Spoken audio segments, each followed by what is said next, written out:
جیسے کہ حضور صلی اللہ علیہ وسلم کے دور مبارک میں صحابہ میں اختلاف ہو گیا،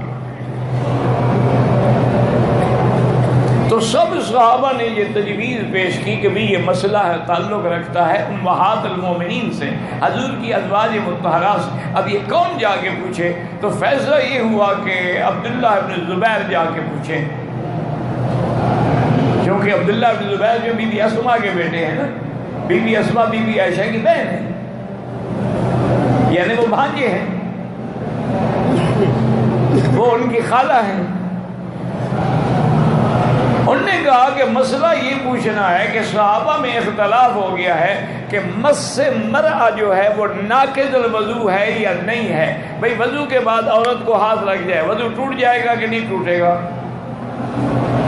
اب امام شافعی رحمۃ اللہ علیہ کا جی وضو ٹوٹ جاتا ہے، اسی لیے دیکھا نہیں آپ انڈونیشیا والے سارے بیچارے ہاتھوں پہ دستانے چڑھائے ہوئے ہوتے، کیونکہ وہ سارے شافعی ہیں کہ اگر ہاتھ لگ گیا وضو ٹوٹ گیا۔ انسان ہے نا، جیسے آج کا رش ہے، اگر طواف کرتے کرتے اور عورت کا ہاتھ کسی مرد کو ایسے ٹکرا گیا ہو تو اس کا وضو نہ رہا، طواف کیسے کرے گی؟ اب جھگڑا یہ تھا کہ مس مرأہ جو ہے وہ ناقض الوضو ہے یا نہیں ہے۔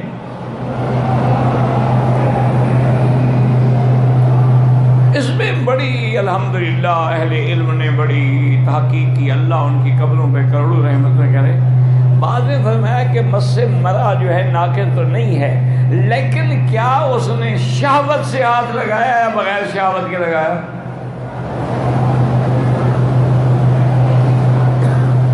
تو بہرحال تو لمبی بحثیں ہیں، آپ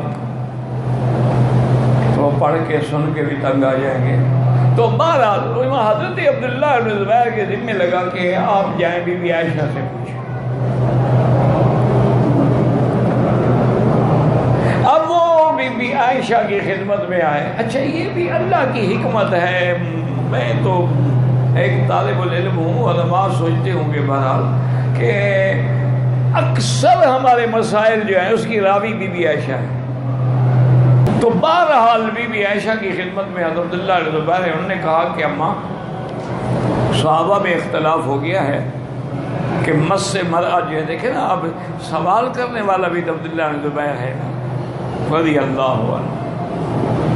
انہوں نے یہ نہیں پوچھا کہ ہاتھ لگانے سے وضو ٹوٹتا ہے کہ نہیں، انہوں نے بڑی بات کی، انہوں نے کہا کہ کبھی ایسا ہوا ہے کہ حضور نے وضو کرنے کے بعد کسی بیوی کو بوسہ دیا ہو؟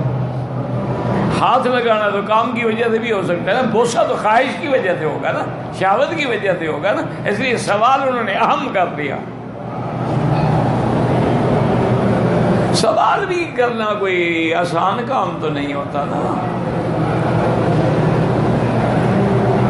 تو بی بی عائشہ نے رضی اللہ عنہا نے فرمایا کہ بیٹا